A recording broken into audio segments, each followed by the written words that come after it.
pour moi passionnant et qui s'est mis en place au sein d'Acanea maintenant il y a quelques années, de développer finalement nos compétences nécessaires, spécifiques en interne. Et donc, je suis ravie de participer à ce webinaire en tant que témoin aujourd'hui.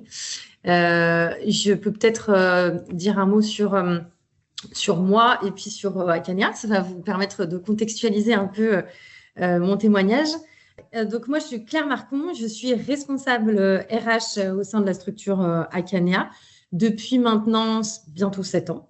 Donc, je suis arrivée avant que le Covid n'arrive au sein de nos structures dans un service qui était en création. L'entreprise, de par son histoire, avait historiquement une RH qui était centralisée ailleurs et donc l'entreprise ne bénéficiait pas de RH au sein de la structure. Donc, on a créé un service RH avec, je dirais, toute la palette. Ça va du recrutement, ça passe par la formation, la carrière, par la paye, jusqu'à la gestion, je dirais, de départ de collaborateurs. Donc, c'est une PME aujourd'hui à Canea. Donc, le service RH est composé de 4 personnes. Donc, j'ai maintenant une équipe complète qui est répartie sur 2 pôles et qui vient justement gérer ces sujets-là. Et moi, auparavant, j'avais toujours géré du développement de compétences avec une gestion de recrutement et de formation et puis de la paye, puisque j'ai toujours eu des portefeuilles. Mais je dirais que le management était plus fonctionnel que hiérarchique. Donc, c'est aussi une partie que j'ai prise en intégrant Acanea. Et donc, maintenant, pour expliquer Acanea, en quelques mots, puisque ça vous permettra de contextualiser notre finalement fonctionnement et finalement ce besoin d'aller chercher de la compétence et de se tourner aussi vers l'interne. Acanea, c'est un éditeur de logiciels.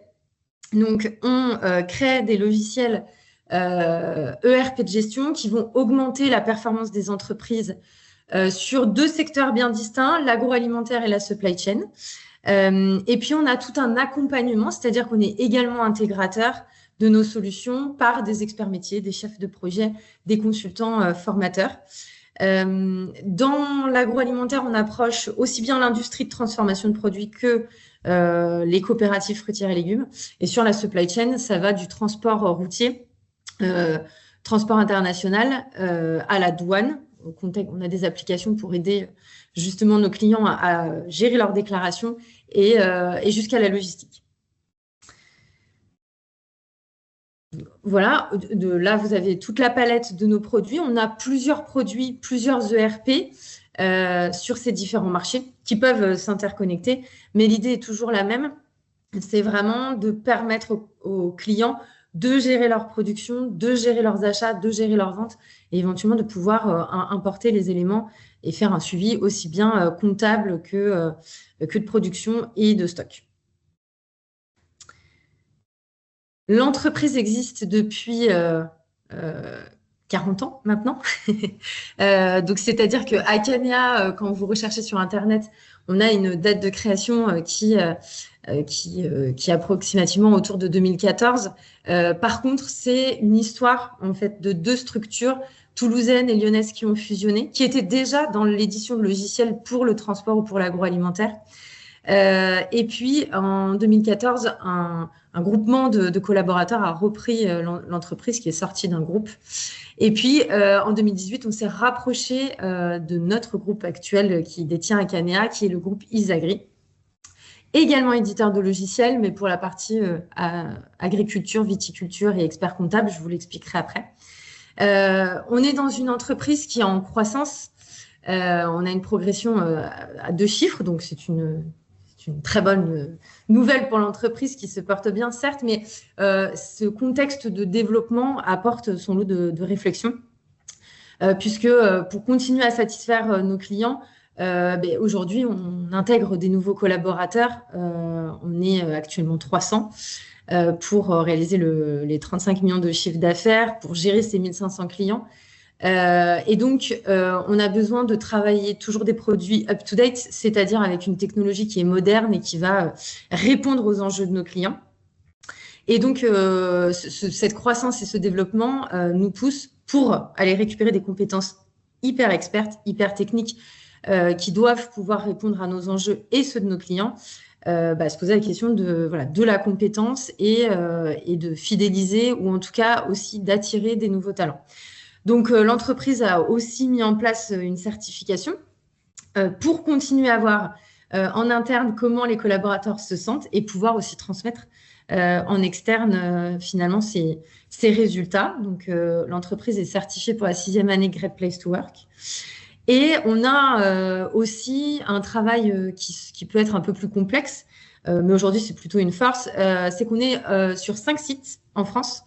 Donc nos collaborateurs travaillent et interagissent aussi bien depuis Toulouse que de Lyon, que de Marseille, que de Lorient ou que de Reims. Donc il faut aussi gérer ce travail en multisite. Intéressant. Vous avez de belles valeurs aussi. Exactement. Alors, on a fait un travail, et donc ça, c'est cette question de multisite. Ce qui fait qu'on est tous sur la même longueur d'onde, c'est finalement ce partage de nos valeurs qui sont l'ADN de l'entreprise.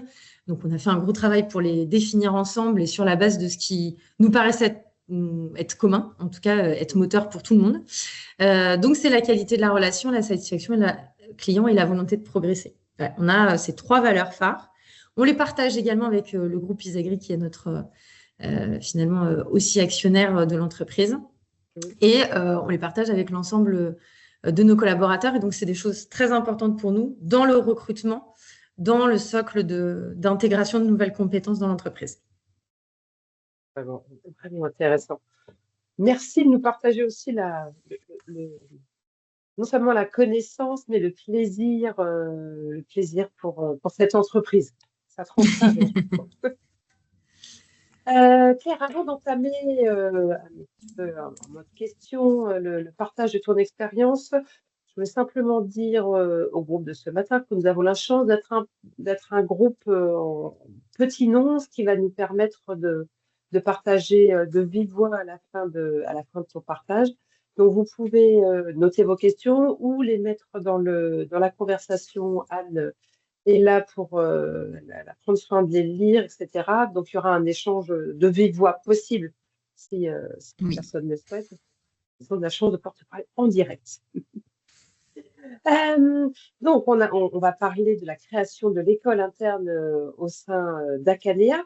Mais du coup, c'est quoi la genèse de ce projet? C'est-à-dire, pourquoi vous vous êtes lancé dans ce besoin? Ça répondait dans ce projet, ça répondait à quel besoin?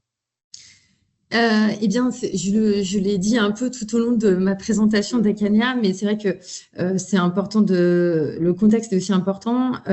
C'est-à-dire que on s'est posé cette question-là puisque, l'entreprise évidemment était en croissance. Donc, on se doit, nous, au niveau RH, de continuer cette croissance en attirant des talents.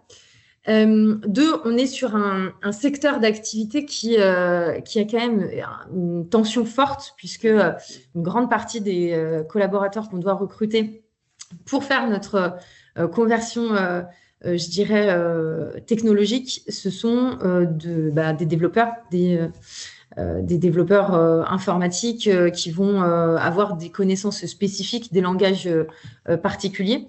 Et puis, ce sont des experts métiers, donc c'est-à-dire des personnes sur nos chefs de projet ou consultants formateurs qui connaissent le métier de nos clients.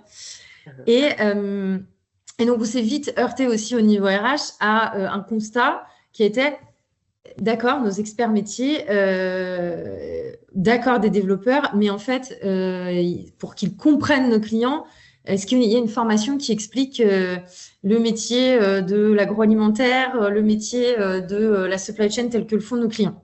Et donc, on s'est très rapidement rendu compte que non, c'est des formations qui n'existent pas. C'est des formations sinon qui sont plutôt orientées, comme pour l'agroalimentaire, adressées par des écoles d'ingénieurs et donc qui vont former des personnes à rentrer au sein de structures agroalimentaires. Et qui, dans ce cas-là, n'apporte pas la vision informatique de notre entreprise.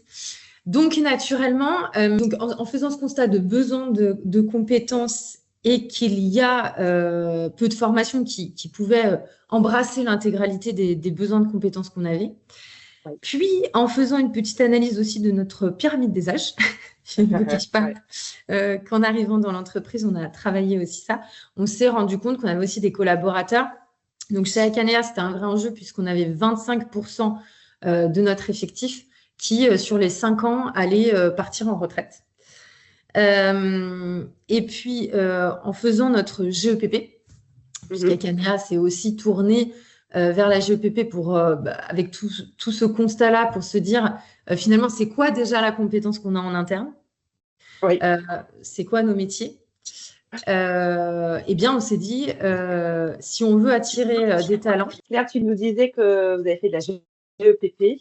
Oui, exactement. Aussi. Et en faisant notre GEPP, ça nous permettait de cartographier finalement les compétences qu'on avait déjà en interne et donc de se poser la question quelles compétences finalement aller chercher en externe ou quelles compétences il nous manquait et qu'on pouvait convertir en interne.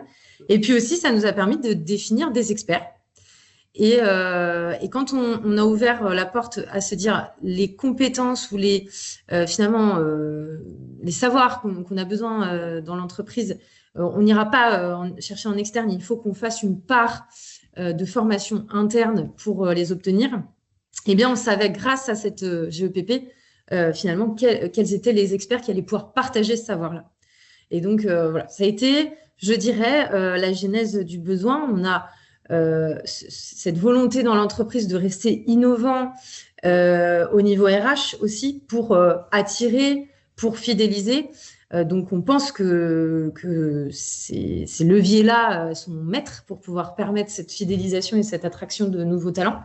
Et donc, le service RH et moi, notamment à cette période-là, on s'est dit, maintenant qu'on a fait notre GEPP, avec les constats qu'on a, est-ce qu'on ne développerait pas finalement nos propres formations sur les besoins de compétences qui sont nécessaires et qu'on ne trouve pas à l'externe? Ça va avoir des effets pour nous positifs. Ouais. Du coup, la prochaine question que je vois, c'est quels effets constates-tu maintenant que c'est créé? Oui, alors exactement, parce que je dirais presque le constat que je vais pouvoir partager, je ne l'aurais jamais imaginé. Donc, même si en démarrant, on s'est dit on va avoir des effets bénéfiques à cette mise en place d'académie, puisque c'est le nom qu'elle a clairement chez Akanea, c'est notre académie interne. Très clairement, je n'aurais pas imaginé tout ce que ça a pu apporter. Parce que quand on démarre avec une intention qui est de récupérer de la compétence et du savoir et puis de pouvoir attirer des talents et fidéliser ceux qui sont présents. Mais ça apporte beaucoup à plein de collaborateurs. J'ai plein d'exemples à vous transmettre. Mais donc, la démarche, déjà, elle est structurante et elle est positive. Pour des collaborateurs, puisque naturellement, avec le volume que je vous ai partagé tout à l'heure de recrutement, on a aussi des collaborateurs qui rentrent dans l'entreprise avec un élément qu'on cherchait et il va falloir qu'on lui apporte d'autres éléments. Et ces autres éléments, comme je vous le disais, c'est la connaissance de notre marché, de notre secteur d'activité, du marché de nos clients, la compréhension du domaine informatique et des rouages, etc., qu'il peut y avoir. Donc, structurer une académie où on va faire des parcours de formation, où on va apporter ces informations-là qu'ils n'ont pas sur des formations extérieures, eh bien, déjà, ça nous permet vraiment d'aider à la montée en compétences et à faire en sorte que l'intégration du collaborateur soit facilitée au maximum, puisqu'il détient dans son parcours des temps avec l'académie de formation qui vont lui permettre de comprendre son client beaucoup plus rapidement, de comprendre son métier beaucoup plus rapidement. Et puis, ça valorise des collaborateurs qui sont déjà là et qui sont là depuis super longtemps et qui sont des experts. Et ce qu'on avait constaté chez Akanea, c'est que nos super experts, bien souvent, la seule capacité qu'on a de les faire évoluer dans une structure, c'est de leur dire, tenez, on va vous confier le management d'une équipe. Sauf que nos experts, ils ne sont pas toujours des super managers, en fait. Ils sont bons pour leur fonction, la technicité de leur fonction. Ils ont un savoir hyper pointu. Par contre, parfois transmettre ou diriger ou engager, c'est pas les choses dans lesquelles ils performent. Et donc, aujourd'hui, chez Akanea, quand on avait fait la GEPP, on avait identifié ces experts, mais en face, on avait une difficulté aussi à valoriser. Et là, en capitalisant sur ces experts, quand on a été les repérer par les fiches emploi, en leur proposant de faire dans l'académie un contenu de formation, voire de l'animer s'ils s'en sentaient capables, mais déjà de créer le partage de leur savoir, bah, ça valorisait en fait. Ça valorisait clairement leur expertise. Et je dirais même, je vais plus loin, c'est que certains collaborateurs qui étaient là depuis quelques années avec un peu moins de challenge à relever, lorsque, vu qu'ils avaient une expertise, on leur a dit, bah, écoutez, ce serait bien que vous puissiez venir le partager, devenir formateur, ils se sont révélés. Moi, j'ai une collaboratrice qui gérait de l'EDI et qui sentait dans l'entreprise que voilà, ce sujet-là n'était pas compris ou bien embarqué. Quand elle a commencé à transmettre vraiment sous forme de formation son savoir, c'est révélé, quoi. Je lui ai redonné le sourire, elle avait le dynamisme, elle s'éclatait à partager ça. Et donc, bah, quelque part, ça réengage, en fait, parce qu'on reconnaît ce savoir, on va le mettre en lumière parce qu'ils vont être dans des formations, comme quoi c'est important. Et donc, ça a vraiment eu un effet. Et celui-là, d'effet, je vous assure qu'en commençant l'académie, je ne m'y attendais pas du tout. Je ne m'y attendais pas du tout. Puis après, il y a les managers. Naturellement, l'académie, ça va être pour eux une courroie de transmission, en fait. C'est une vraie aide. C'est un bras droit qui va leur permettre, quand on a la charge de nouveaux collaborateurs, c'est parfois on fait son travail, puis en plus, il faut former le nouveau collaborateur, il faut suivre comment ça avance et puis gérer son équipe. Et donc là, bah, ils avaient l'académie qui pouvait, avec des experts et des formateurs, prendre un peu le relais sur certains composants du parcours d'intégration. Et puis, avant, quelque part, quand on doit, à la fin de la période d'essai, se poser la question, est-ce que le nouveau collaborateur, il est OK, il est au bon niveau et à l'attendu, bah, ça reposait que sur eux, puisque le parcours d'intégration, c'était eux qui le drivaient. Clairement, chez Acania, bah oui, clairement, ils étaient. J'ai recruté la personne, puis maintenant, il faut que je juge que toute la formation que j'ai donnée moi tout au long du parcours, bah, c'est bon, c'est bien intégré et je suis OK avec ce que j'ai fait. C'est pas évident. Donc, en fait, le fait de faire passer ces collaborateurs-là quelque part entre les mains d'autres personnes de formateurs, le formateur peut aussi faire des feedbacks au manager en disant j'ai eu ton collaborateur en formation, il est tip-top, c'est intégré, tu peux y aller. Ou à l'inverse, bah, il a quand même un peu de mal, il lui manque 2-3 encore compréhension, soit réajuste la formation ou les infos que tu lui as données, soit ça risque d'être compliqué, donc suis bien le parcours. Donc déjà, ça sécurise, clairement. Ça donne un regard croisé sur la compétence. Et puis, quand ils ont vu les effets, ces effets-là, en fait, et ben, quand on lance une académie, je pourrais vous le dire, hein, il y a quelques points de friction qui peuvent se mettre en place parce que bah, vous prenez du temps aussi de collaborateurs. Bah, là, d'un coup, ils voyaient la pertinence et à laisser aussi leurs experts aller et venir et à libérer finalement du temps pour que ce soit des formations qualitatives faites par des experts en voyant le retour le ROI finalement sur ce temps investi dans l'académie.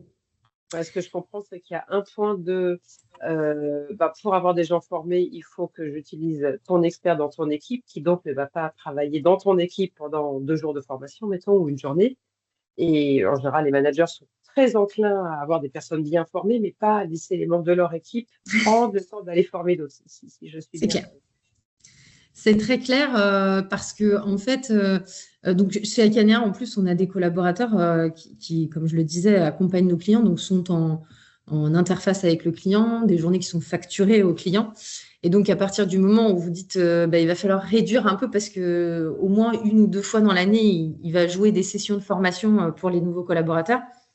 Bon, au départ, les managers, ça tique un peu, puisque eux, ils doivent aussi tenir la rentabilité de leur service. Par contre, quand les managers ont commencé à comprendre que ça allait aussi amener un ROI sur l'intégration des nouveaux et leur libérer aussi du temps, bah là, ils ont l'impression que l'investissement est naturellement plus rentable. Donc, je dirais que c'est aussi cette perception-là positive qu'on n'avait pas imaginée au départ. Et puis, ça a un impact sur l'entreprise parce que vos experts sont réengagés dans une activité. Donc, quelque part, ils sont fidélisés à se dire, ça y est, on a reconnu mon expertise puisque je peux participer à l'académie. C'est vraiment ce qui est ressorti aussi, que je ne m'attendais pas. Finalement, il y a un peu de reconnaissance. J'ai quelques galons. Moi, je fais partie des formateurs. Voilà, il y a une espèce de petite troupe là et j'en fais partie. Communauté. Exactement. Ça a créé un sentiment de communauté de l'académie. Et puis ça a permis, naturellement, c'était aussi l'effet escompté, hein, ça a permis de nous combler, en tout cas, de capitaliser sur la compétence qu'on avait en interne. Parce que aujourd'hui, quand on n'a pas l'académie, il y a des gens qui ont du savoir, la transmission, si elle n'est pas organisée, elle n'est pas simple à faire, quoi. Donc vraiment, ça a structuré la transmission des savoirs. On a pu capitaliser sur finalement des formations qu'on ne va pas chercher en externe parce qu'elles n'existaient pas, parce qu'elles sont onéreuses, parce que ça demande du temps à l'extérieur de la structure. Là, on pouvait le faire en interne, quoi. Donc, triple effet qui se coule. Triple effet, ouais, c'est ça. Donc, on voit les effets très positifs dont tu nous parles. Il y a sans doute des prérequis pour lancer la création d'une école interne. Ouais, oui, je pense vraiment que c'est une démarche qui peut être difficile à lancer si on n'a pas structure. Alors, il y a plusieurs choses, mais déjà, moi, ce que je me dis, c'est que vraiment, ce qui nous a permis de nous lancer le plus sereinement possible, c'est aussi que l'entreprise avait fait une démarche de GEPP. On avait déjà une stratégie pour les compétences, c'est-à-dire quels sont les métiers qu'on a dans l'entreprise, quelles sont les compétences de ces métiers-là, qui sont les experts dans ces métiers et donc du coup, quelles compétences il nous manque et dans 5 ans, lesquelles on perd finalement parce qu'on a un socle où on le sait, on a la connaissance de ces compétences-là. Je me rappelle ce travail-là avec toi. Oui, exactement. C'est un travail sur lequel on s'est fait accompagner puisque voilà, c'est une démarche quand on est 300 collaborateurs qui n'est pas évidente à mettre en œuvre, même si on est un peu moins au démarrage de la GEPP, mais pour le coup, voilà, il y avait du monde. Et puis, c'est un projet d'entreprise. Donc, pour moi, il faut partir de la base, c'est-à-dire que pour que on puisse lancer ces démarches structurantes, il faut que notre comité de direction soit au fait et OK et voit le sens de ça. C'est embarquer des managers parce que c'est eux aussi qui vont libérer du temps de collaborateurs. Il faut qu'ils aient compris ça en temps et en heure. C'est aussi pour eux. C'est pour leurs équipes de demain. Donc, ils sont partis, il faut qu'ils soient partie prenante aussi de la démarche pour comprendre, nous partager leurs besoins de compétences et de formation. Et puis après, ça veut dire que c'est structurant parce que quand on commence à avoir des formateurs, qu'on commence à créer des sessions, qu'on commence à jouer, il faut avoir des animateurs, faut comprendre un peu quelles sont les compétences du formateur pour aller chercher les bonnes personnes. Donc, il faut clairement pour moi, la démarche, il faut qu'elle soit bien expliquée en interne. Il faut avoir une base de compétences. Et puis après, comme c'est une démarche structurante qui prend du temps, il faut aussi avoir de la méthodologie. Et pour ça, nous, aujourd'hui, on s'est vraiment tourné aussi auprès d'Optime, puisque du coup, on avait travaillé avec toi, Emmanuel, sur la GEPP. Et c'est tout naturellement, quand on a commencé à se poser la question de faire une académie et de créer des formations internes, on s'est dit, Emmanuel, elle va pouvoir poursuivre, elle connaît la structure aussi, et notre GEPP, ça va être que guidant dans notre structuration. Voilà. Merci. Et ce que j'entends, c'est qu'il y a quelque chose c'est une démarche structurée. Voilà. C'est pas simplement on veut y aller, on a les personnes et on va repérer 2-3 personnes grâce à la GEPP et puis on va leur dire faites-nous de la formation. Il y a un certain nombre d'étapes dont déjà s'assurer d'avoir embarqué l'entreprise, la direction et les managers avec soi, repérer les formateurs, tu as dit. Il y a d'autres éléments. Oui, il y a beaucoup d'étapes, je dirais. Alors, quand on est RH, on sait que c'est une démarche qui va pas se faire en claquant des doigts, donc ça peut faire un peu peur. On se dit, il va falloir tout construire, remettre les parcours, faire les savoirs. Donc, du coup, ça peut être un peu stressant. À l'inverse, partir bien en tête, c'est sans avoir structuré les éléments dont je parlais juste avant, c'est s'assurer que la roue va pas tourner toute seule, et donc c'est pas une bonne chose à faire non plus. Mais Mais clairement, je dirais que les premières étapes pour moi, c'est vraiment avoir, à partir de ces fiches emploi et des compétences, la compréhension de qu'est-ce qu'on a besoin de savoir pour pouvoir tenir ce métier-là et Mm. identifier est-ce que donc du coup, ce savoir-là, je peux aller le chercher en externe ou en interne. Une fois qu'on a déjà cette base-là, on va pouvoir se dire, bah, du coup, c'est des savoirs qu'on n'aura qu'en interne. Et donc, c'est ces formations-là sur lesquelles il faut qu'on travaille un programme, un contenu et identifier nos experts qui vont pouvoir créer ce Mhm. programme-là. Parce que c'est pas les RH qui se décrètent, on va faire telle formation et puis on va mettre ça dedans parce que on n'en sait rien. Enfin, moi, j'ai créé des formations aux produits, au marché, par exemple, de la douane qui est hyper spécifique. C'est pas moi qui ai dit je vais créer une formation sur le marché de la douane. C'est pas moi qui ai créé le contenu, j'en serais parfaitement incapable. Pour tout vous dire, je sais aussi que ce contenu-là, il a changé parce qu'il y a une nouvelle réglementation qui évolue. Donc clairement, on est obligé de reposer sur des personnes. Et donc, on est obligé déjà de prendre un groupement de collaborateurs et managers ayant la connaissance pour leur dire, bah, pour vous, ça commence par quoi? Après, il faut donner quelle information, etc. Donc, on priorise. Finalement, déjà, on fait un espèce de schéma de parcours. Et puis nous, clairement, chez Icanea, on a pris le parti de se dire, c'est une montagne, c'est un gros projet structurant. On va pas tout faire en même temps. C'est Ouais. impossible. Parce que j'aurais pas le temps de collaborateurs, parce qu'il faut aussi un driver au niveau RH qui ne peut pas être à temps complet là-dessus. Donc, on a travaillé en mode itératif. Voilà, on est rentré en Ouais. agilité forte sur ce projet-là, en se disant, euh, prenons les premiers modules que vous imaginez qui sont vraiment nécessaires, qui sont la brique 1, et puis est-ce qu'on peut le faire, par exemple, sur un marché? Voilà, on va commencer par le marché de la douane, et puis au fur et à mesure où on progresse, on voit ce qui s'est bien passé, pas passé, on corrige, puis on peut commencer un deuxième module sur un autre marché, etc., quoi. Oui, Et ainsi de suite, vraiment quoi. de priorisation, tu disais, on prend des formateurs. Donc, du coup, vous avez identifié les personnes et puis après, elles forment ou ça se passe comment? Ouais, alors ça, on s'est beaucoup reposé sur Emmanuel pour comprendre les compétences d'un formateur, en fait, en Mhm. se disant, OK, on a nos fiches emploi d'experts, donc on sait qu'ils sont experts dans leur domaine, c'est eux qui vont partager leur savoir, qui doivent donner finalement l'impulsion du contenu de la formation.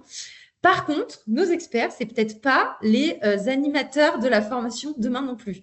Euh, Pourquoi? Parce que tout le monde n'est pas à l'aise devant un groupe pour aller transmettre son savoir. Donc, parfois, on a regardé ces experts-là et puis on a regardé finalement cette liste de compétences du formateur pour se dire est-ce que ils peuvent cocher les cases et devenir les formateurs? Est-ce qu'éventuellement on va créer des binômes puisque il y a une personne qui créera le contenu puis il y a une personne qui animera la formation? Voilà, on s'est vraiment posé toutes ces questions pour identifier nos formateurs, en tout cas. Ok, ok. Euh, du coup, on a vu toutes les étapes de la démarche et, et l'école est créée. Qu'est-ce que ça implique ensuite la mise en œuvre pour que ça fonctionne dans la durée, l'école interne? Oui. Alors, déjà, il y a une chose, c'est que ces formateurs, une fois identifiés, donc là, c'était pour les étapes, on les a, avant qu'ils se lancent finalement dans leur formation, création de modules ou animation, on a commencé par les former. C'est aussi là où on a demandé à Emmanuel une intervention parce que bah, on n'est pas, nous, expertes pour former des formateurs, à créer leur contenu, à faire de l'ingénierie de formation, même si en RH, on l'a vu, on le connaît, on ne pratique pas ça tous les jours, et à animer leur formation. Et donc, déjà, ces formateurs, on les a rendus compétents pour faire leur formation et les animer. Oui. Donc ça, quand on a fait cette démarche-là, ça veut dire qu'aussi, au-delà du temps qu'on va prendre aux formateurs pour créer son contenu et faire les sessions, on leur a déjà pris du temps pour les former. Oui. Donc, quelque part, si on n'engageait pas ces formateurs dans ce rôle-là et leur manager à libérer du temps pour ça, déjà le dispositif, il s'écroule. Donc, Mm. naturellement, on s'est posé la question comment, de manière objective, on peut les inciter à vraiment s'engager. Et donc, nous, ce qu'on a décidé, c'est que ces collaborateurs, pour une grande majorité, ont des objectifs à atteindre dans l'année partagés dans leurs entretiens professionnels avec soit de la rémunération en face, que ce soit leur variable, que ce soit des primes, etc.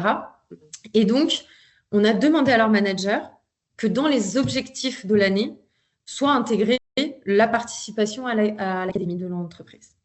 Et donc, là déjà, on y mettait finalement une mission nécessaire de leur rôle dans l'année. On a associé les managers quand même souvent. Et puis voilà, dans les entretiens professionnels, au-delà, j'ai ma ligne à évaluer, j'ai aussi une fiche emploi. C'est-à-dire qu'à partir du moment où j'ai été formée pour être formateur de l'académie, animateur d'une formation, je deviens, j'ai un nouveau rôle, j'ai une nouvelle fonction, j'ai une nouvelle compétence. Donc, on a intégré une fiche emploi de formateur avec les compétences associées dans l'évaluation du collaborateur dans son entretien professionnel. Voilà. Et puis, alors après, il y a tout un volet pilotage quand même pour que ça fonctionne dans la durée. Parce que même si on a impliqué les éléments majeurs dans le dispositif, ça nécessite de réunir les formateurs chaque année pour leur redonner leur roadmap quelque part. C'est quoi les formations que vous allez faire? C'est quoi le contenu que vous allez de nouveau créer? C'est quoi vos nouveaux copains qui vont vous rejoindre cette année? Parce que chaque année, on crée des nouveaux modules pour les besoins de l'entreprise. Il faut également partager ça aux collaborateurs pour avoir des inscriptions. Donc, on réunit tous les managers chaque année. On leur dit sur les contenus qui existent et les formations qu'on va jouer cette année, qui sera inscrit pour se dire le nombre de sessions qu'on doit faire. Prioritairement, vous avez besoin de former qui sont les nouveaux que vous allez passer par leur parcours d'intégration. C'est quoi les contenus dont vous avez besoin demain? On les projette aussi dans la stratégie. C'est quoi vos besoins futurs? Donc, il a fallu nommer quelqu'un au sein du service RH pour piloter tout ça, qui est la responsable de l'académie. Parce que parfois, ils peuvent avoir du stress, demander les formateurs peuvent demander aussi des choses. On a besoin de relire les contenus, vérifier que ça suit bien la logique d'ingénierie de formation, booster la communauté de formateurs. Donc ça, c'est un membre de mon équipe qui s'en occupe chaque année. Voilà. Et puis après... Vas-y. Ouais. Vas-y. Non, j'allais juste terminer parce que en fait, pour que ça valorise une formation qu'on fait en interne et qu'elle ne soit pas en décalage avec une formation faite en externe, pour leur montrer qu'elles ont du poids, on a aussi fait tout un système administratif. C'est-à-dire que les formateurs doivent faire un émargement, il y a une attestation qui est remise, en amont, ils ont une convocation, enfin voilà, vraiment comme n'importe quelle formation suivie en externe. Donc, ce suivi administratif aussi, il faut le faire et puis il faut l'avoir orchestré pour que le formateur puisse le gérer en live pendant la formation. Intéressant. Et je me disais que vous avez des formateurs qui sont formateurs de métier. Possiblement, certains ont pu vous dire, il n'y a pas besoin que je suive une formation de formateur, je suis déjà un formateur. Oui, c'est arrivé, c'est vrai, parce que dans la formation, on a aussi demandé à des consultants formateurs qui connaissent le logiciel sur le bout des doigts, parce que du coup, ils le mettent en place chez des clients. Et comme dans notre parcours de formation, on avait comprendre le marché de nos clients, puis comprendre nos produits, eux sont venus sur cette brique-là. Donc, on leur a dit oui. C'est sûr que vous êtes des experts, on vous évalue toutes les années sur votre compétence de formateur, mais est-ce que ça ne fait pas de mal de se dire je reviens prendre vraiment un socle de base de connaissances sur ce qu'est l'ingénierie de la formation, parce que vous n'avez pas toujours ingénierie les formations que vous présentez à vos clients, et d'animation pour que vous soyez confort, et ça a eu l'effet, je dirais même, de retransformer les formations qu'ils font à leurs clients. Et aujourd'hui, dans l'académie, on est en train d'embarquer une brique qui est de dire les formations qu'on a créées, l'e-learning qu'on est en train de mettre en place, qui est le volet 2, pour faire les prérequis, eh bien, on va ouvrir ça aussi à nos clients pour transformer les formations qu'on leur vend sur nos produits. Donc, je dirais que c'est un cercle vertueux, en l'occurrence, pour eux. Oui, puis je rappelle certains qui arrivent en me disant, de toute façon, j'ai déjà mon contenu de formation, qui est reparti en disant, ah oui, alors je faisais de l'information, pardon, c'était pas de la formation. Ouais. Exactement, parce que pour eux, c'est bon, j'ai fait une session de 2 heures, là, je suis formée. Quand on a repris le module de formation avec toi, Emmanuel, Ils ont compris que, ah non, en fait, je distillais un PowerPoint avec un très beau contenu, parce qu'on a envie de tout dire, donc on met bien des copies écran du logiciel, etc. Par contre, comment on s'assure qu'en fait, une fois que tu as déroulé pendant 2 heures ton PowerPoint, le stagiaire, il est reparti avec quelque chose. Et donc, quand ils ont compris ça, qu'il fallait un objectif, il fallait avoir, c'est quoi avec quoi doit repartir comme compétence le stagiaire, et ben là, ils sont vraiment rentrés dans une logique de formation avec mettre des outils pédagogiques pour que ce soit pas un PowerPoint. Enfin, non, ça a transformé les formations profondément chez Acanea. Alors, on a parlé de ce que ça implique la mise en œuvre. On a déjà commencé à aborder les rôles clés pour la réussite du projet. Tu parlais de Natalia, je ne sais pas prononcer son nom, mais la Oui. responsable de l'académie. Et quels sont les... Alors ça, c'est une fois que ça fonctionne. Et au moment de la mise en œuvre, c'est quoi les rôles clés Au moment de la mise en place, de l'académie pour que ça fonctionne, la réussite du projet? ouais. Nous, ce qui a été vraiment majeur, c'est évidemment c'est tous les éléments que je viens de donner, identifier les compétences clés, donc là être accompagné pour faire une démarche GEPP pour cartographier ces métiers, c'est former nos formateurs, donc c'est avoir quelqu'un qui est en capacité d'expliquer l'ingénierie de la formation et l'animation. En fait, c'est d'avoir un accompagnement tout au long de la démarche. Donc il y a clairement dans le dispositif nous RH, managers, le CODIR pour sponsoriser, parce que si on n'a pas de sponsor, le projet, on va vite avoir. Par contre, on va vite avoir des bâtons dans les roues parce que les managers vont remonter à leur directeur. Attends, là, les RH sont sympas, mais elles prennent toutes nos ressources et on ne peut pas faire les objectifs que vous nous avez donnés. Donc, il faut avoir ces sponsors-là, mais il faut quelqu'un qui aide à structurer la démarche, à former, à transmettre ces éléments-là.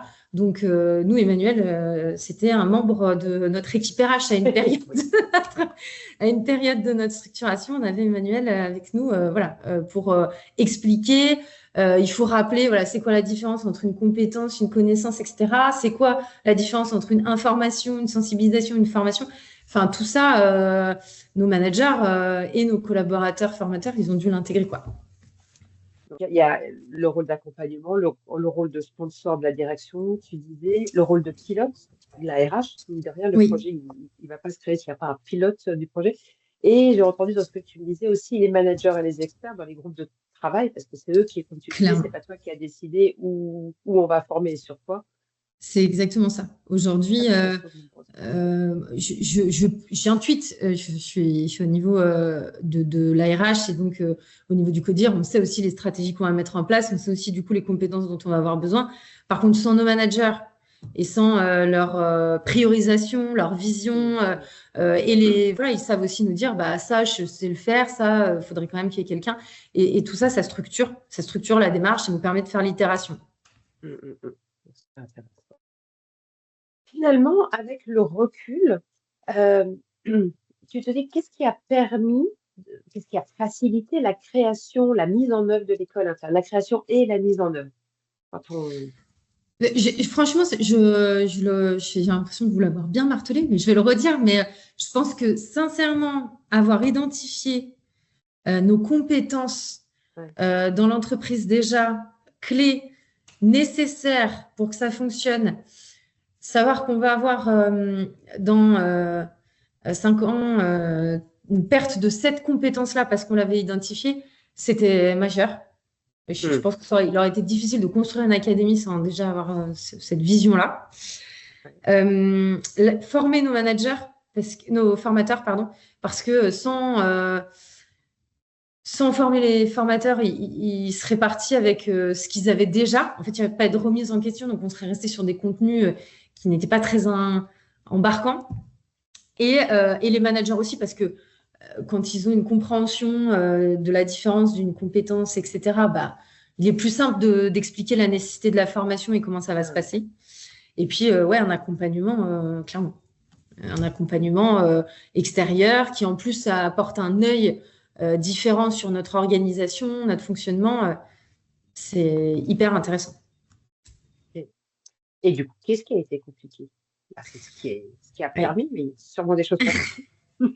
Ouais, bah, non, mais sur le chemin, oui, oui, puisque c'est structurant. Donc, il y a eu plein d'étapes où on a revalidé, où on a eu des doutes. Où on s'est dit, mince, est-ce que tout le monde a bien compris où on allait? Est-ce qu'on a bien fait cette étape d'acculturation? Donc, c'est sûr qu'il y a eu des doutes. Je dirais sur la formation, des formateurs. Il y avait des idées préconçues puisqu'ils étaient pour certains formateurs auprès des clients. Mm. Donc, il a fallu leur dire, on lâche prise là, on repart de zéro. Vous écoutez Emmanuelle, elle va vous dire aujourd'hui ce qu'elle en pense, comment ingénierer. Et vous allez voir, vous allez découvrir des nouveaux concepts en fait. Et à quel point il faut réfléchir sa formation avant de la dérouler. Parce que c'est qu'à ce prix-là, qu'un, vous vous l'appropriez, donc c'est pas un slide que vous passez. Deux, que vous allez vraiment avoir de l'impact, que votre stagiaire va repartir avec quelque chose de concret. Après, fallait identifier, c'est ce que j'ai dit un peu plus haut, mais c'est un peu plus tôt, mais c'est vraiment, on a des formateurs, on avait des fiches experts, on savait que c'était eux qui avaient la connaissance. Par contre, je peux être un expert et pas être un bon formateur. Partager mes idées et savoir comment les structurer dans une formation pour que le message passe, c'est pas donné à tout le monde. Donc, il fallait comprendre le formateur, quelles compétences il doit avoir pour aller identifier, soit dans nos experts, soit ailleurs, les bons formateurs. Et puis, bah, c'est embarquer le management parce que il ne sera pas aidant, il peut être même un peu barrière s'il ne comprend pas ce qu'il va pouvoir retirer de ce dispositif. Alors, chez Acania, j'ai une chance, c'est que les managers sont quand même plutôt ouverts, plutôt déjà dans la compréhension de l'intérêt RH à former, à tirer des talents, etc. Mais c'est vrai que sans leur expliquer non plus, on va quand même prendre du temps de vos collaborateurs, mais il y aura un ROI à tout ça. Vous les mettez en tension, quoi, naturellement. Voilà. Donc, il faut embarquer toutes les parties prenantes au bon moment, parce qu'en plus, sinon, tout le monde se marche sur les pieds. Donc, il faut. Ce que je retiens, c'est qu'il y a des étapes et il faut faire l'acculturation aux bonnes personnes tout au long du projet, quoi. Ouais. En t'écoutant, il me vient quelque chose, dis-moi si tu le partages.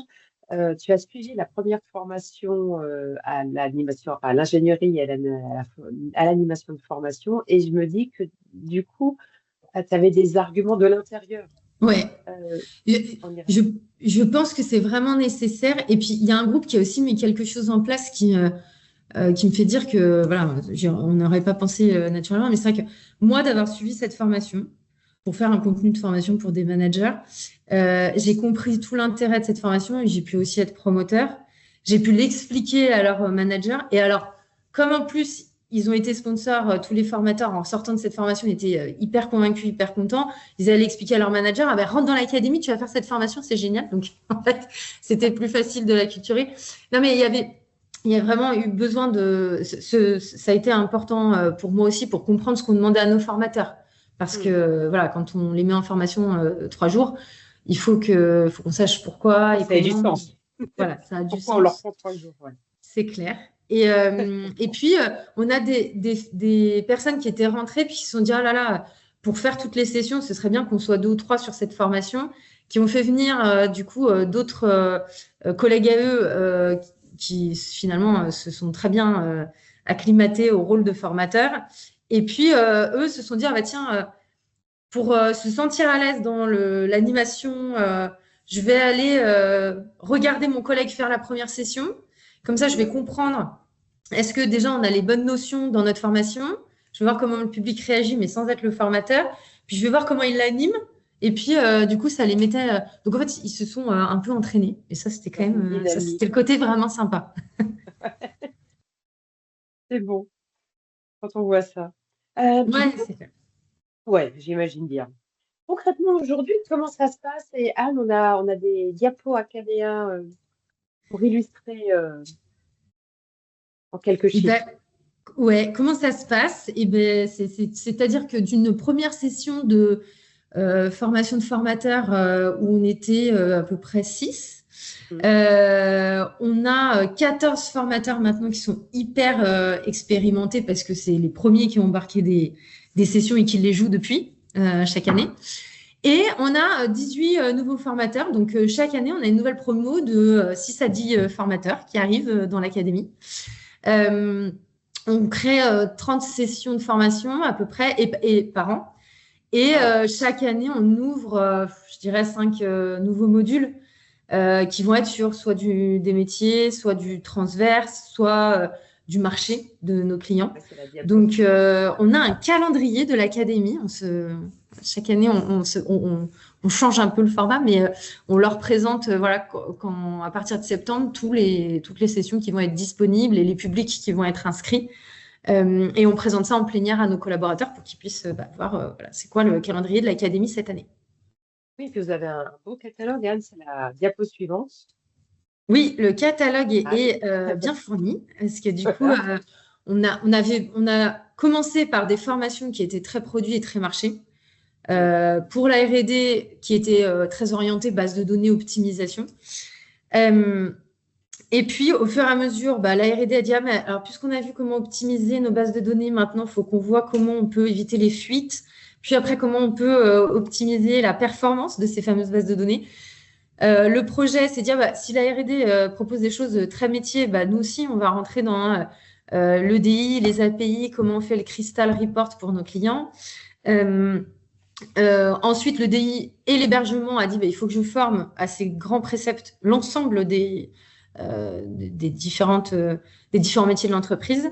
Le commerce a dit alors attendez, parce que nous, il faut vraiment maintenant qu'on ait des collaborateurs qui sachent aller arguer sur nos nouveaux produits, sur le closing. Donc, ils ont créé également leur formation. Et puis, au niveau transverse, voilà, ça, c'était les briques d'origine qu'on a réussi au fur et à mesure du temps à étoffer. C'était présenter les marchés, présenter le produit, nos logiciels sur chaque marché. Donc, c'est devenu une académie dans l'académie. Ça s'appelle la Product Academy. On forme nos nouveaux managers. Donc, on a une session interne en plus du groupe pour expliquer les grands principes du management chez Acania. Et puis, on forme à notre ERP interne. Donc là, on a des experts de quels sont les gestes que je dois faire dans l'ERP quand je suis un commercial, quand je suis un chef de projet. Et donc, ces experts viennent former nos nouveaux collaborateurs. Super intéressant. Et je crois même qu'on a une diapo avec quelques images. Ouais. On voit en haut à gauche un des premiers formateurs en train de former. Oui, exactement, qui a fait sa formation. On a l'équipe de formateurs qui est en train de monter sa formation en bas à gauche. Et puis, on a ce que ça donne quand c'est la formation, avant qu'elle devienne un contenu avec un support, c'est d'abord des post-it. Donc, ça, c'est assez fort. Et puis, voilà, alors, on avait une session de formation de formateurs qui s'est... chaque année, on essaye de les réunir et de les faire manger tous ensemble parce qu'il y a les nouveaux formateurs, les anciens. Et donc, ça nous fait notre nouvelle promo de l'année. Donc, on a une photo de ce moment de convivialité qu'on partage tous ensemble. Ouais. C'est une concrétisation dans la matière, on peut le dire comme ça. Exactement. Donc, on a vu comment ça se passe. Si c'était à refaire, qu'est-ce que tu ferais à l'identique? Oui. Alors, en fait, qu'est-ce que je ferais à l'identique ou qu'est-ce que je ferais? Alors, je referais tout pareil. C'est affreux de dire ça. Il y a des choses qui sont sûrement perfectibles, mais je ferais tout pareil. Non, je ferais tout pareil parce que, en fait, je pense qu'il y a tellement de choses qu'on imagine qui se sont passées ou pas passées et d'autres qu'on n'imagine pas qui se sont finalement passées que je me dis c'est la force d'être agile et de mettre quelque chose de structurant en place, c'est que ça va bouger des choses qu'on n'aurait pas imaginées. Donc, non, je ferais tout pareil. Après, ce sur quoi je pourrais quand même faire des petits réajustements, c'est embarquer mon directeur général dans plus d'étapes tout au long de la démarche et peut-être plus en amont parce que il y a pu avoir des choses qui ont commencé à se concrétiser et je lui les ai présentées après. Et là, il s'est dit, ah mais mince, attends, ça a été embarqué, mais j'aurais peut-être pas mis ça. Et donc, en fait, là, ça peut être un peu désengageant quand on nous demande de réajuster alors que les choses sont lancées. Mais par contre, je me dis que c'est aussi la vie d'entreprise, c'est-à-dire qu'il faut se croiser au bon moment, voilà, avoir les bonnes personnes au bon moment. Donc, quelque part, je ne sais pas si on pourrait faire beaucoup différemment, mais vraiment que le dirigeant soit aussitôt dans les choses qui commencent à structurer. Et et pas partir tout de suite avec des managers un peu plus opérationnels sans que voilà, la direction, le codir, leur directeur soit vraiment au clair parce que sinon ça fait un déphasage finalement de la ligne managériale. Voilà, et embarquer l'académie aussi dans les séminaires managers qu'on fait. Parce qu'aujourd'hui, on fait beaucoup de formations externes pour nos managers. Eux visualisent un peu les contenus, mais comme c'est pas eux qui les créent, ils peuvent parfois être un peu loin. Et donc, ça leur permettrait de plus facilement actionner l'académie pour leurs intégrations de nouveaux collaborateurs. Beaucoup de formations internes ou externes? Non, beaucoup de formations externes. Ouais, sur les managers, on a encore beaucoup de formations externes, donc peut-être avoir aussi des choses dans l'académie par des personnes expertes du management qui pourraient intervenir auprès de nos managers, quoi. Et qu'eux aussi actionnent plus facilement du coup l'académie pour former leurs managers ou ce genre de choses. Ça y est, je t'ai suivi. Ça y est. Écoute, je trouve ça vraiment passionnant de t'entendre raconter cette histoire de l'académie avec les péripéties, et, enfin, comme un film. Oui, j'avoue que c'est un sujet passionnant aussi, il faut dire. C'est passionnant. Ce que je propose, c'est qu'on passe à la partie questions-réponses des personnes qui sont avec nous. Alors, deux possibilités. Ça peut être soit dans la conversation, là encore, soit comme on n'est pas très nombreux, peut-être on a la chance d'être un petit groupe. Si vous pouvez mettre votre micro et poser votre question en direct, c'est possible. Anne, est-ce qu'il y a déjà des questions qui ont été partagées dans le chat pendant la formation? Alors, j'ai pas de questions dans le chat, mais j'en ai une pour toi, Claire, pour initier voilà, cette partie-là. Moi, c'est une question que j'entends beaucoup, donc j'ose te la poser. En gros, tu as parlé de reconnaissance, de fierté. Enfin, en tout cas, vos experts sont valorisés via l'école, via l'académie. Souvent, moi, ce que j'entends, c'est ouais, mais ils vont nous demander des primes, non? Comment ça se passe? Comment on les reconnaît? Comment on les reconnaît? C'est quoi Est-ce que vous avez mis en place un système de reconnaissance individuelle? Et si oui, pourquoi et qu'est-ce qui se passe? Sinon, waouh, comment vous faites, quoi? Oui, alors je l'ai un peu évoqué parce que oui, c'était vrai. Il y a une partie de nos experts qui sont longtemps pour être reconnus, passés par la voie managériale. Et donc l'académie, ça a été finalement, c'est comme si on avait créé une autre branche pour reconnaître l'expertise, qui n'était plus je manage une équipe tout au long de l'année, mais plutôt je transmets mon savoir, soit en partageant dans un contenu, soit carrément en animant, parce que j'ai quand même une fibre d'animateur. Par contre, c'est sûr que aujourd'hui, pour qui s'engage dans l'académie, il était nécessaire de reconnaître ça. Et la reconnaissance, elle a été dans ce que je disais, un système d'objectifs, parce que chez Icania, tous nos collaborateurs en début d'année, dans leur entretien de lancement, ils ont des objectifs de mission à atteindre dans l'année. Et il peut y avoir du variable ou une espèce de petite prime pour ceux qui n'ont pas de variable déjà dedans, allouée au nombre de participations au sein de l'académie. Voilà. Okay. Et il y a Emmanuel donc, qui posait la question, déjà non, Bernard, pardon, c'est Bernard, c'est pas Emmanuel, qui remercie et qui dit comment est-ce que vous appréhendez l'IA dans vos parcours pédagogiques? Oui, et bien justement, alors ça, c'est une nouveauté qu'on est en train de mettre en place parce que, comme l'académie chez Icania, ça s'est lancé il y a déjà pas loin de 4 ans. On n'avait pas dans nos premières formations nécessairement intégré beaucoup d'IA. Là, aujourd'hui, on est en train de se poser la question. On a un outil IA qui se crée au sein de la structure, qui nous permettrait de faire de l'e-learning avec, on présente nos parcours, nos modules et le contenu d'une formation. Il viendrait nous proposer un questionnaire amont, il viendrait nous faire une vidéo de ce module et on pourrait avoir à la fin un espèce de quiz automatisé pour pouvoir voilà, voir ce que les participants ont retenu de ce contenu. Ce seraient des modules avant des formations qui seraient faites par les formateurs, Donc, ça viendrait compléter le parcours. En fait, l'IA viendrait compléter le parcours. Donc, c'est en cours de réflexion. On a regardé des outils. On a eu un hackathon il y a peu de temps, puisque bon, on est une entreprise de logiciels, donc on aime bien mettre nos développeurs 48 heures à phosphorer. Et donc, il y a des choses aussi sur l'auto-formation qui sont sorties de cet hackathon qui semblent intéressantes à regarder avec l'outil d'e-learning qu'on avait lancé. Voilà, donc c'est une étude globale qui est en cours.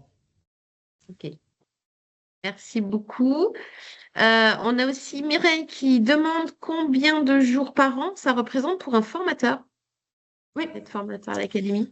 alors, si je suis formateur de plusieurs formations, d'un module, en règle générale, les formations qui ont déjà été jouées la première année où elles ont été construites, derrière, on lance 2 sessions par an. On essaie d'en avoir une plutôt vers la rentrée pour tous les nouveaux recrutés, et puis une au milieu d'année, entre janvier et mars, pour à nouveau les nouvelles personnes qui sont arrivées ou les collaborateurs dont les managers nous ont dit là, il faut qu'ils s'inscrivent, il y a besoin de refaire une formation. Donc, on essaie d'avoir au moins 2 sessions.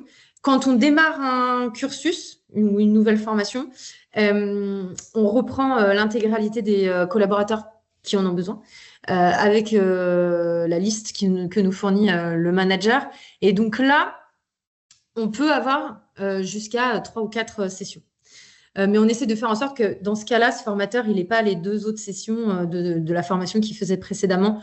Donc, je dirais entre 2 et 4 sessions par an, ça leur représente 4 journées en règle générale qu'ils donnent à l'académie. Les nouveaux formateurs vont avoir aussi 3 journées à apprendre pour la formation, pour se former à être formateur. Et puis, en règle générale, ils ont une demi-journée par semaine entre la session d'ingénierie et la session d'animation pour créer leur contenu de formation. Ok, merci beaucoup Claire, et c'est très clair, donc merci bien. On a Julie qui nous demande, donc qui remercie aussi pour le partage, et qui demande qu'est-ce qui vous a poussé à passer Calliope? Est-ce que vous vendez aussi ces formations? Je te livre toutes les questions, Claire, et Oui, comme ça, parfait. tu as le choix de... Est-ce que vous vendez aussi ces formations en externe? Et est-ce que tu peux faire un Rex sur le passage de Calliope et les contraintes au quotidien pour l'académie? Bien sûr. Alors, donc, je ne sais pas si vous aviez retenu, mais c'est vrai qu'en interne, en intervention au démarrage, j'avais précisé qu'Acanea forme par ses chefs de projet ou ses consultants formateurs, ses clients à nos produits. Naturellement, on a toute une phase quand on met un logiciel en place chez un client de former des users. Donc, ces contenus de formation ont évolué parce que quand on s'est posé la question de l'académie et de former en interne nos collaborateurs à nos produits, on s'est dit, ah, tiens, ce contenu de formation peut avoir un intérêt pour nos clients et pour changer la formation qu'on leur délivre actuellement. Donc oui, l'académie a eu un impact sur quelques formations clients et va continuer à en avoir parce qu'en pensant IA, e-learning, on pense aussi à nos clients et à pouvoir fournir ce service-là. Donc, on continue à avoir cette réflexion.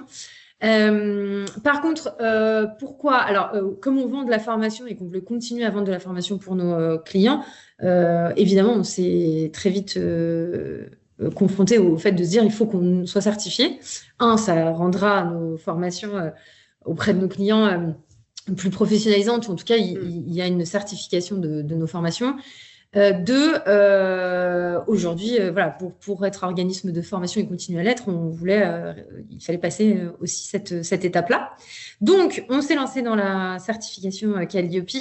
C'est assez structurant. Je ne peux pas dire que c'est aussi une démarche qui est clé en main et qui se fait facilement. Donc, on a aussi été accompagnés. Et on a été obligé de beaucoup transformer les méthodologies de nos formateurs, mais on l'a fait avec notre ERP, via l'outil qu'ils connaissaient déjà, en intégrant des attestations, des convocations, des signatures électroniques dans notre outil, dans notre ERP. C'est une démarche qui nous a pris... on a eu un chef de projet interne qui a passé quelques mois, je dirais, en tout cas pour être certifié.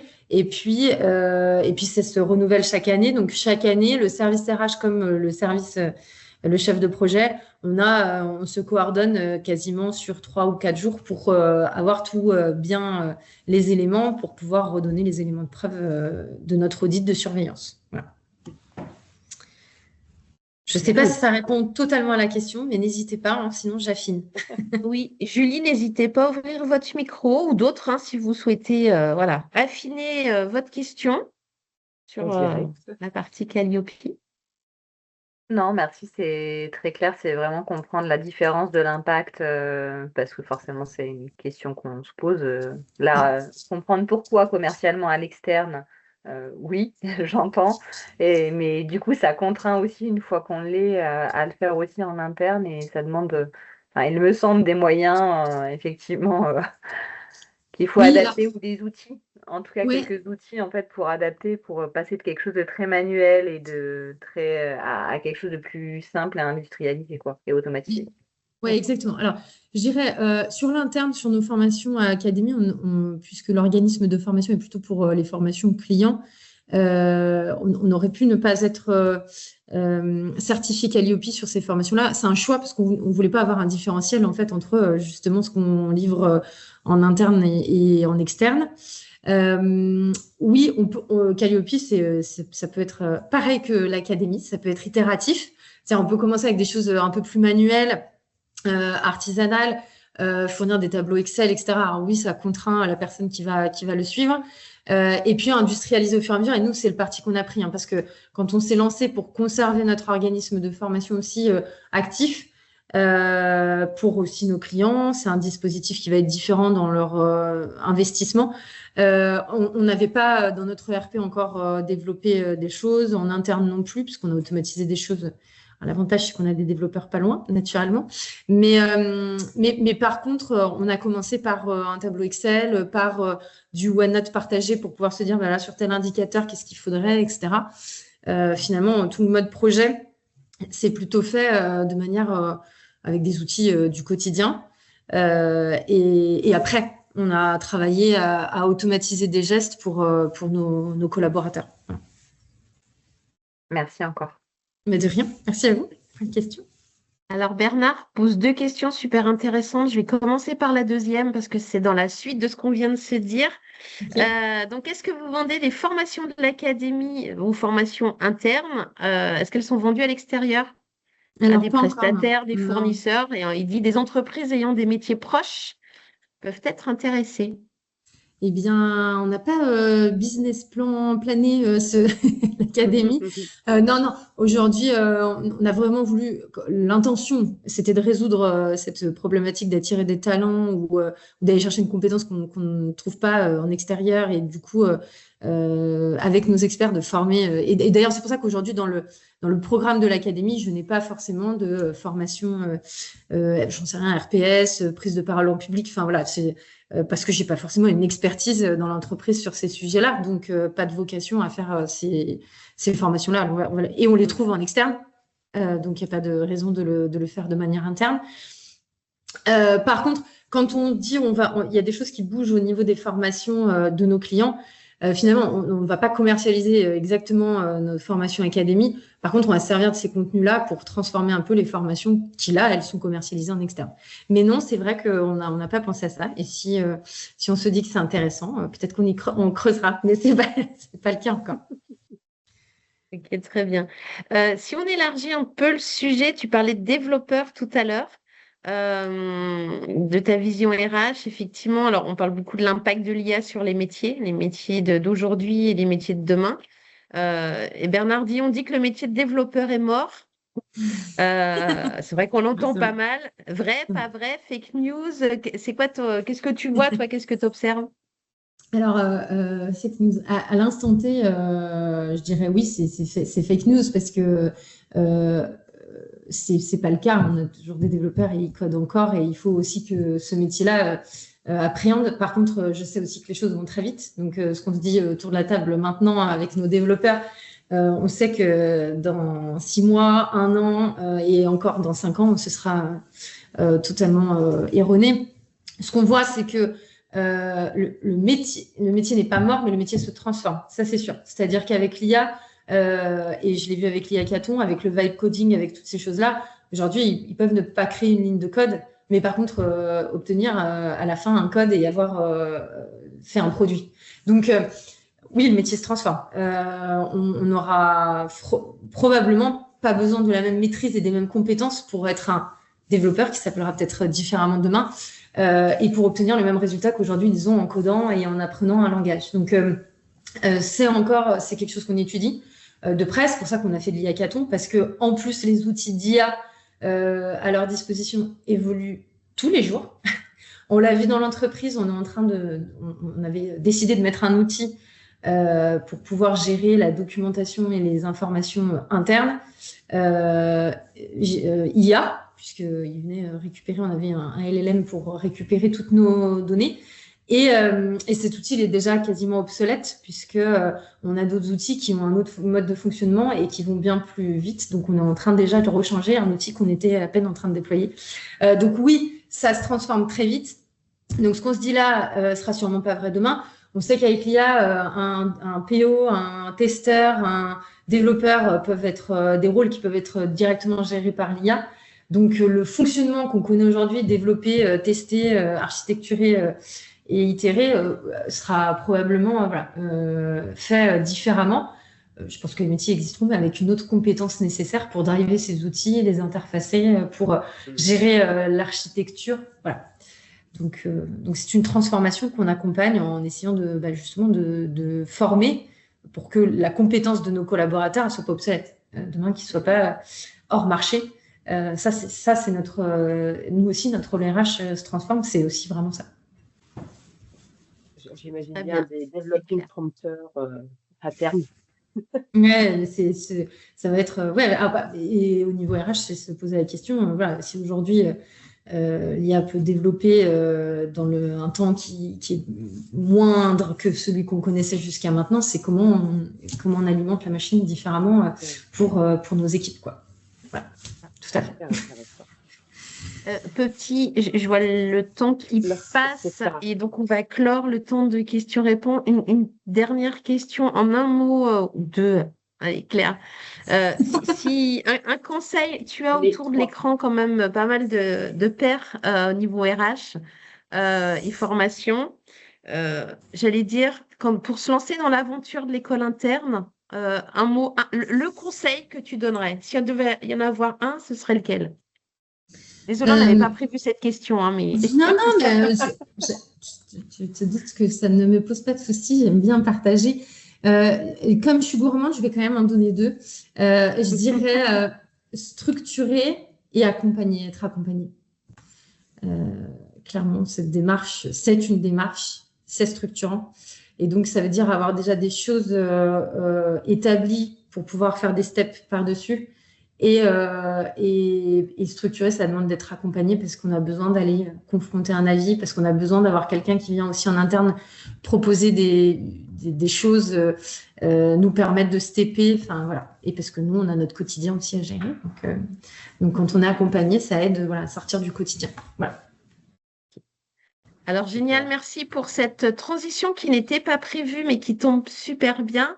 Emmanuel, je vais te laisser la parole rapidement pour présenter un peu. Alors, l'idée de la séquence qui vient, c'est de vous présenter l'expertise qu'on a chez Optime rapidement. Et encore une fois, vous donner envie éventuellement, si vous voulez aller vers cette merveilleuse aventure de l'école interne, de nous solliciter. Il n'y a aucune obligation. Et voilà, vous racontez un peu en synthèse ce que Claire vient de nous raconter. Emmanuel, je te laisse la parole. Très bien, merci. Donc, pour nous, mais finalement, vous allez retrouver ce que Claire a dit. En y réfléchissant, on dit qu'il y a 4 clés, réellement 4 grandes clés d'une école interne.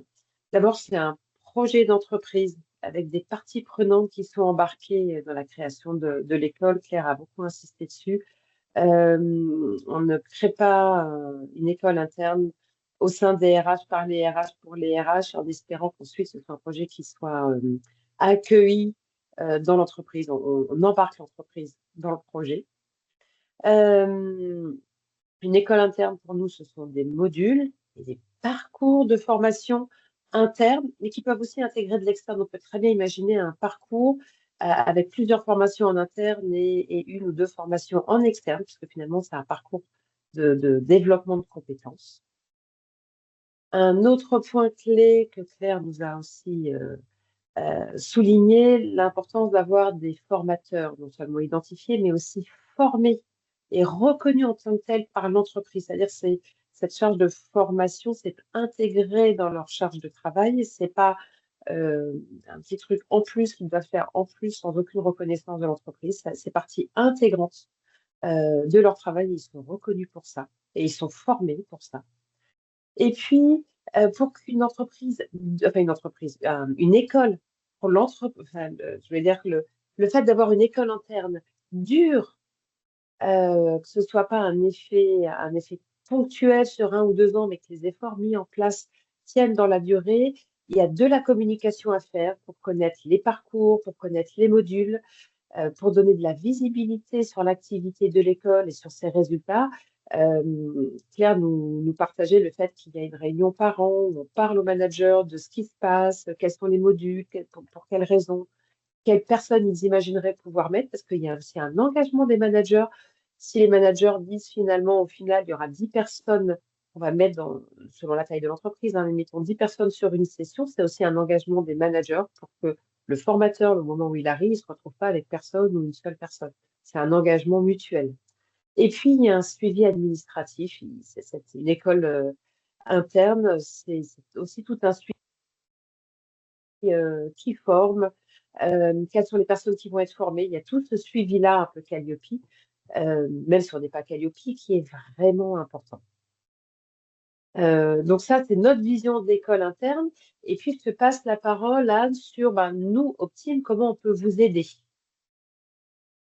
Oui, alors je crois qu'autour de l'écran, il y a quand même pas mal de gens qui connaissent Optime. Donc voilà, l'idée, nous, comment on accompagne les écoles internes, alors ça peut être à plein de niveaux, comme on l'a fait avec Claire, j'allais dire, dès la genèse du projet jusqu'à la mise en œuvre des formations. Donc ça, voilà, on accompagne plutôt, alors au niveau chef de projet, voilà, pour aider à mettre les briques dans le bon ordre, dans le bon sens, les re-questionner en disant, on avait prévu ça, finalement, c'est pas exactement comme ça que ça va se passer. Et on réajuste.